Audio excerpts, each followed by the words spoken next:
लगभग 5,50,000 किसानों से अब तक खरीद नहीं हुई है धान। जिन लोगों ने अपना रजिस्ट्रेशन कराया था उसमें लगभग 5.5 लाख किसानों से अब तक खरीद नहीं हुई। एमएसपी पर धान बेचने के लिए रजिस्ट्रेशन कराया गया था। ये जिलेवार सूची। इन मंडलों में इतने किसानों ने अपना एमएसपी पे धान उनका खरीदा जाएगा, इसका बाकायदा उन्होंने रजिस्ट्रेशन कराया था ऑनलाइन। और उसके बाद अभी तक 5,50,000 किसानों से धान की खरीद हुई नहीं।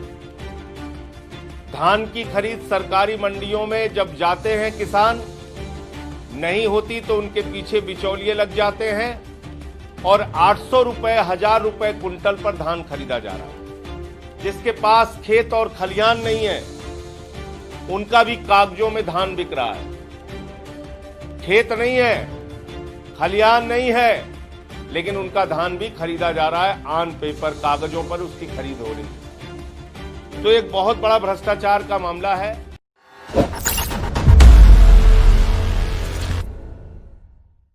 अब एक विषय जो इस समय सबसे ज्यादा चर्चा में है, किसानों का मुद्दा, और जिसमें बड़े बड़े दावे भारतीय जनता पार्टी और उत्तर प्रदेश के मुख्यमंत्री जी के द्वारा किए जाते हैं, योगी आदित्यनाथ जी के द्वारा। उसकी कुछ सच्चाई आप लोगों के सामने बयान करना चाहूंगा।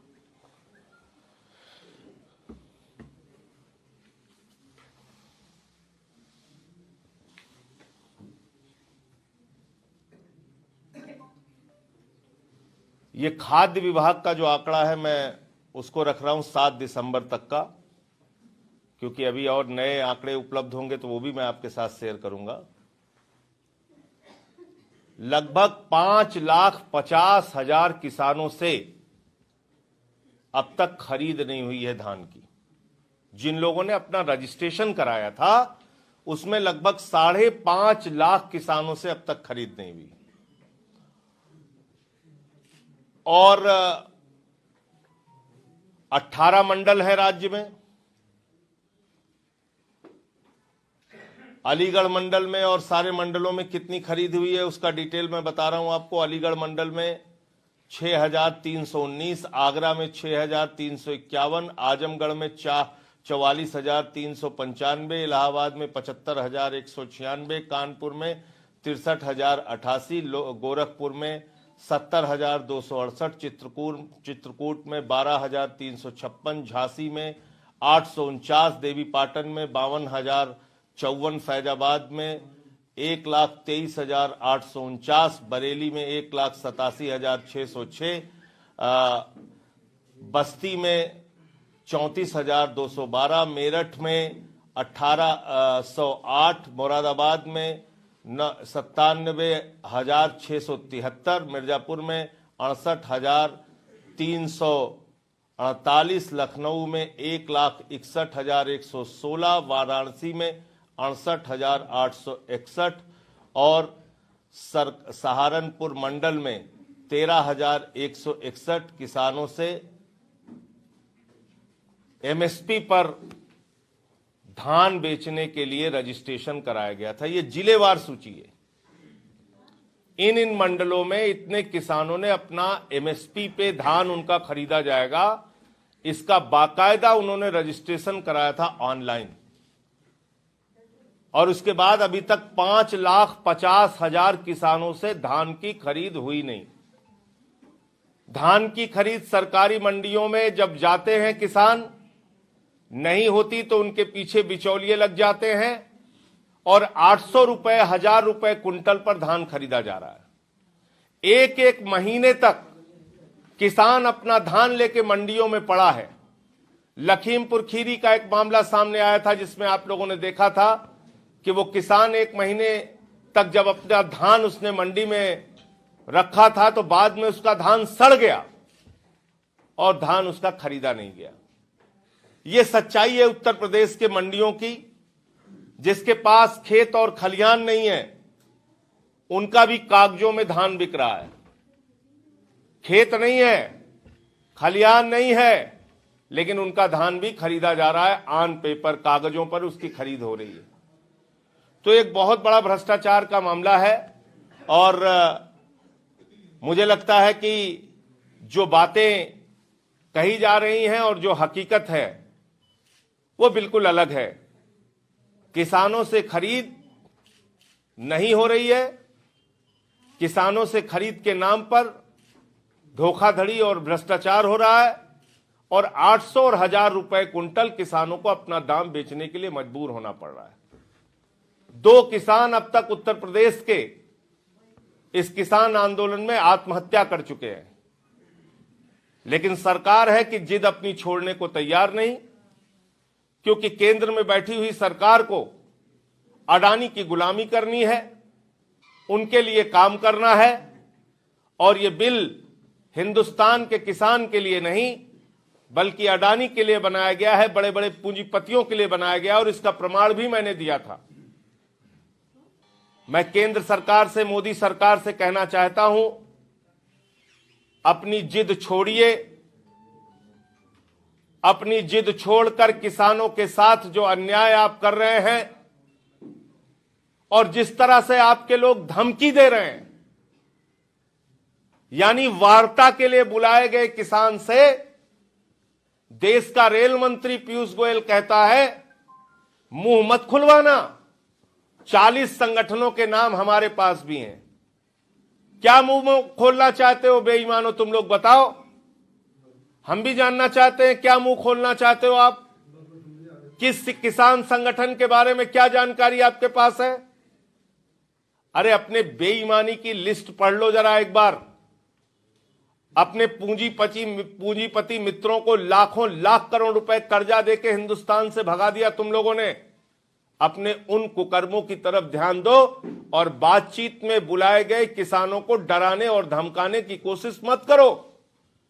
आप कह रहे हो मुंह मत खिलवाओ, क्या मुंह खोलना चाहते हो?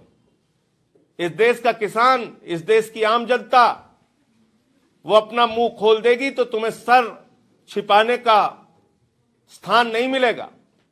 इसलिए सरकार किसानों के मुद्दे का समाधान करे और इस काले कानून को वापस ले। हम लोग पहले दिन से इस काले कानून के विरोध में हैं और हमारे नेता दिल्ली के मुख्यमंत्री अरविंद केजरीवाल जी ने स्पष्ट तौर पर कहा है, सड़क से लेकर संसद तक इस बिल का हम लोग विरोध करेंगे जब तक ये काला कानून वापस नहीं लिया जाता। हम किसानों के साथ खड़े हैं। देखिए, जो स्वामीनाथन आयोग की रिपोर्ट है उसमें कहा गया C2 + 50%। C2 + 50% का अर्थ हुआ फसल के लागत मूल्य पर 50% मुनाफा। C2 + 50% अगर आप नहीं लागू करते हैं तो स्वामीनाथन आयोग की रिपोर्ट की मूल आत्मा को आप मारने का काम कर रहे हैं।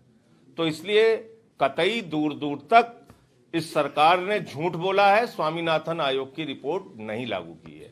स्वामीनाथन आयोग की रिपोर्ट का मतलब है फसल की लागत का मूल्य, जिसमें मजदूरी भी आ जाती है, डीजल भी आ जाता है, सिंचाई भी आ जाती है, किसान भी आ जाता है, उसमें सब कुछ शामिल होता है।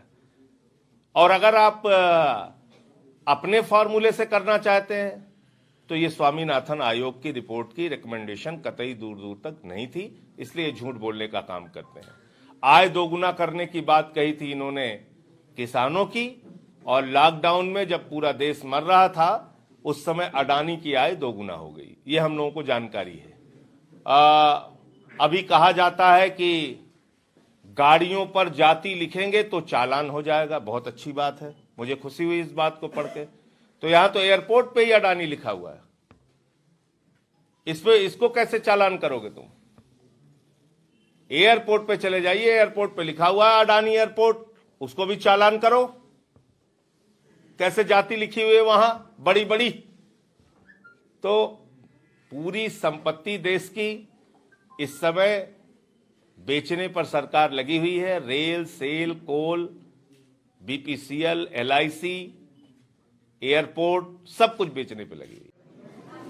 हमारे बीच में अनुदानित महाविद्यालय, विश्वविद्यालय, अनुमोदित शिक्षक संघ, उसके विधिक सलाहकार विजय श्रीवास्तव जी हैं, नीरज श्रीवास्तव जी हैं और डॉक्टर अनुराग मिश्रा जी हैं, जो इस संगठन के प्रदेश के पदाधिकारी हैं। इनका विषय काफी लंबे समय से न्यायालय पर, सड़क पर और प्रबंध समितियों से लड़ाई लड़कर हक पाने के लिए चल रहा है। लेकिन दुर्भाग्य से 20-20 वर्ष हो गए हैं। आप कल्पना कीजिए, जो शिक्षक बीए के स्टूडेंट्स को पढ़ाते हैं, बीकॉम के स्टूडेंट्स को पढ़ाते हैं, बीएससी और एमएससी के स्टूडेंट्स को पढ़ाते हैं, वो शिक्षक दर दर की ठोकरें खाने को मजबूर हैं कि हमें नियमित किया जाए और नियमित होने के बाद एक शिक्षक की जो तनख्वाह होती है विश्वविद्यालय के मानकों और महाविद्यालयों के मानकों के अनुरूप, यूजीसी के मानकों के अनुरूप वो पे स्केल हमको मिले। लेकिन लगभग 20-25 वर्षों से ये लोग उस बात की लड़ाई लड़ रहे हैं और आज भी दुर्भाग्य ये है कि मात्र 3,000, 4,000, 5,000 की सैलरी पर ग्रेजुएट और पोस्ट ग्रेजुएट बनाने के लिए ये दिन रात मेहनत कर रहे हैं। महाविद्यालय, विश्वविद्यालय में शिक्षक का काम कर रहे हैं। न्यायालय से इनके पक्ष में आदेश भी आ चुका है। वो आदेश ना मानने की दशा में इन्होंने कंटेम्प्ट ऑफ कोर्ट भी किया। 500 कंटेम्प्ट है पूरे उत्तर प्रदेश में, और उन कंटेम्प्ट ऑफ कोर्ट के ऊपर भी ऑर्डर आ चुका। यानी न्यायालय ने अपने आदेश की अवमानना मानते हुए भी आदेश कर दिया और ये कहा कि जो यूजीसी का मानक है उसके हिसाब से आप इन शिक्षकों को नियमित कीजिए और इनको तनख्वाह दीजिए। इनके पक्ष में एक आदेश और हो गया, क्योंकि न्यायालय का आदेश था, ये शासना आदेश आ गया और इस शासना आदेश के हिसाब से इनकी नौकरी को नियमित मान लिया गया। यानी 62 वर्षों तक ये आधिकारिक रूप से एक शिक्षक के तौर पर विश्वविद्यालय और महाविद्यालय में काम करेंगे। ये शासनादेश हो गया।